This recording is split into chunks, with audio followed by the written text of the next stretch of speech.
Hello everybody, John Fenn here with supernaturalhousechurch.org on another episode of the supernatural process of discipleship. Today about how forgiveness is not an emotion. You know, we live in a culture that is full of hurts and full of distractions, and we equate, unfortunately, in our Christian culture sometimes, the idea that I want to forgive somebody because I know I should, but I don't want them to get away with it. I want them to have this sense of injustice, to be aware of what they're doing. And we feel like somehow if we say I forgive them, that we are somehow condoning or agreeing with or acquiescing to their bad behavior. And so it's a struggle because we have this strong sense of justice and what's right and what's wrong. And we feel like we've got to lay that down to do the forgiveness thing. And I'd like to share with you actually what Scripture says. Because in Mark chapter 11 and verse 25, Jesus said, as you stand praying, forgive. Now, when he said, as you stand praying, forgive, he took that out of the realm of the emotions. He just said, as you stand praying, forgive. It's a decision. You know, you think of it this way. Jesus was on the cross, you know, drawing his last breaths when he said, Father, forgive them. They don't know what they're doing. There wasn't an emotion involved in that. It was a decision saying, look at those Roman soldiers. They don't realize what they're doing. They're just following orders. Stephen in Acts chapter 7 and verse 60, the last verse of Acts chapter 7, as Stephen is being executed by stoning, which is a long and painful process. But as he's dying, he says, Lord, lay not this sin to their charge. It wasn't that he was feeling warm and fuzzy about all those guys throwing rocks at him and killing him. It was that he made a decision. Because Jesus said, as you stand praying, forgive. Now let me take you through this, because this is what I want to differentiate. The decision to forgive and the emotion that goes with that decision can be separated by years. In other words, you can make the decision to forgive one moment, but it could take you 5 or 10 years to work through to the point to where your emotions agree with your decision to forgive. In my own life, it was this way. I'm the oldest of 4 kids. My dad and mom lined us all up on the sofa when we were 11, 9, 7, and 5. We were stair-step kids. You know, I was the oldest at 11 and a half. 11, 9, 7, and 5. And Dad said that he and Mom were getting divorced, that he was leaving. And my little sister, who was 5, didn't understand, because in that day and age, you know, divorce really wasn't all that common, certainly not in our family circles. And my dad said, I'm divorcing your mother, I'm divorcing you kids. There won't be any birthdays, holidays, Christmas, nothing like that. And so, you know, in retrospect, I know he didn't mean to inflict hurt, but he was just trying to lay it out there, saying, I'm divorcing your mother, I'm divorcing you kids. It was incredibly cruel to 11, 9, 7, and 5-year-old. Well, it was not only that, but my little brother and I counted up about 23 times. We stopped counting after about 22, 23 times of broken promises. You know, I'm going to be there at 4 o'clock. I'm going to be ready to go because we're going to go get some ice cream or something like that, and no show. You know, and pretty soon it got to the point we didn't want to, when he called on the phone, we just didn't want to talk to him.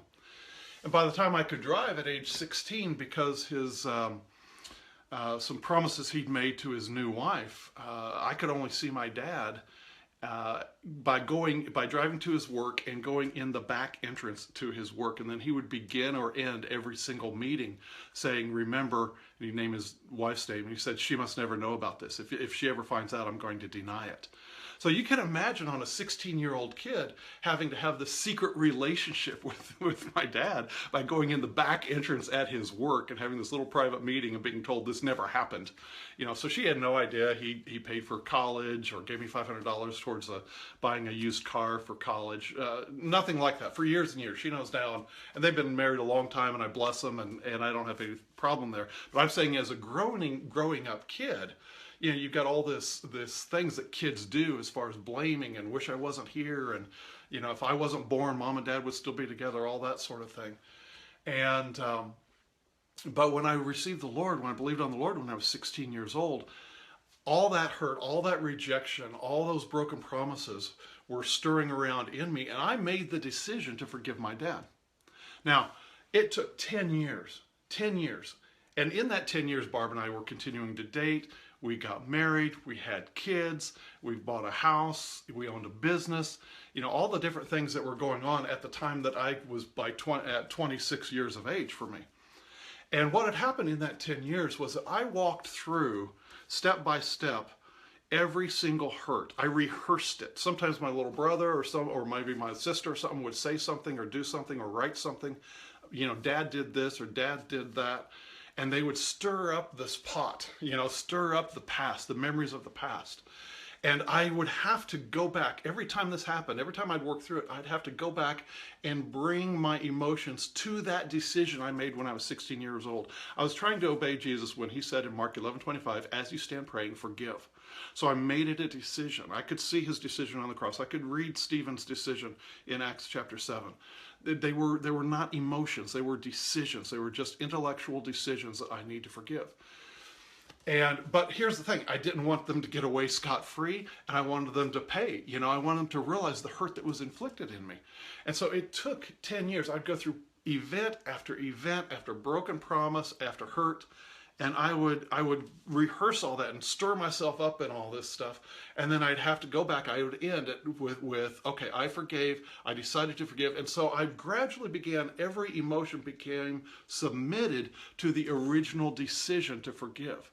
And one by one, when I did that, the memory would remain, but the hurt was removed. And it took 10 years to work through that. 10 years. I remember distinctly different incidences, different letters from home, different things that would, my brother or sister, somebody would say or write or something like that, and it would stir me up, and I'd have to work through it, and I'd say, no, I decided, and gradually, bit by bit, it got down to, at the 10-year mark, it got down to the point where I realized that the underlying thing that that was really hurting was that I missed my teenage years with my dad. That, you know, I dropped out of Boy Scouts after a year. All the other guys had dads, not me. You know, I went through a series of finding things. I took scuba lessons. I took flying lessons. I did all kinds of things trying to find that, fill that source. And I realized, you know, through my teen years and those secret meetings with my dad, I missed my teenage years with my dad by his actions. And then by the time, you know, I was 13, 14 years old, I didn't want anything to do with him anyway.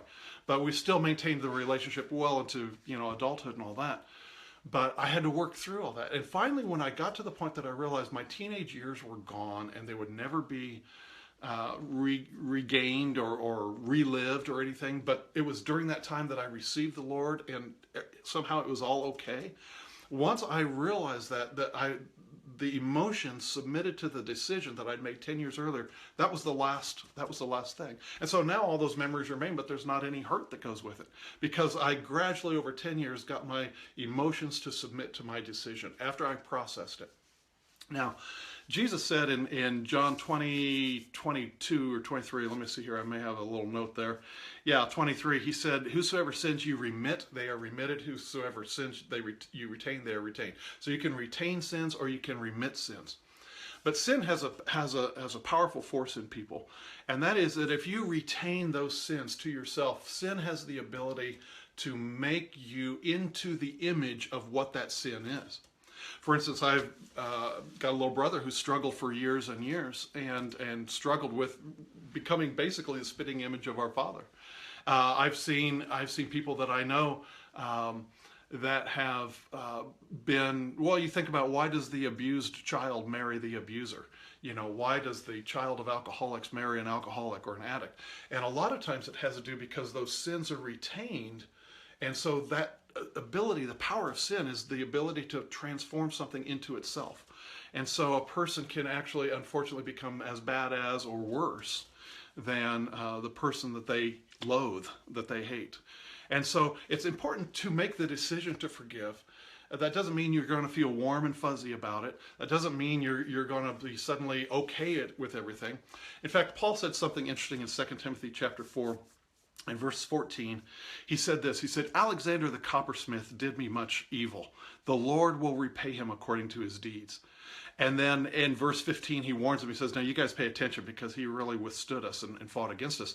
And then verse 16, he says, when I was first arraigned in court, nobody stood with me, but I pray that the Lord will not lay this to their charge. So in 2 Timothy 4:14, he says, Alexander the coppersmith did me much evil. The Lord will reward him according to what he did. And then in verse 16, he says, when I went to court, nobody came with me, and I pray that the Lord will not lay this sin to their charge. So what's the difference there? The difference is this, that there are times where you forgive a person, but you say, Lord, I want you to handle it. I want you to take care of them. Vengeance is yours, it's not mine.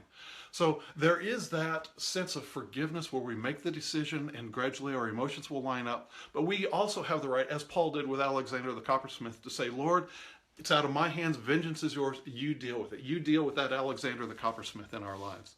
So that was my point today. I'm going to talk more next time about forgiveness and trespasses and sins and how that all works and everything.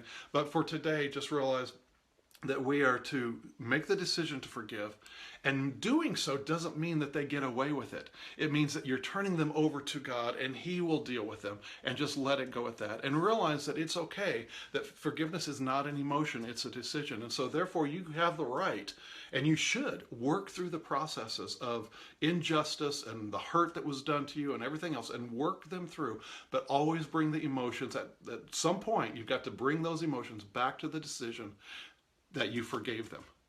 All right, God bless. Hope this has been a blessing to you.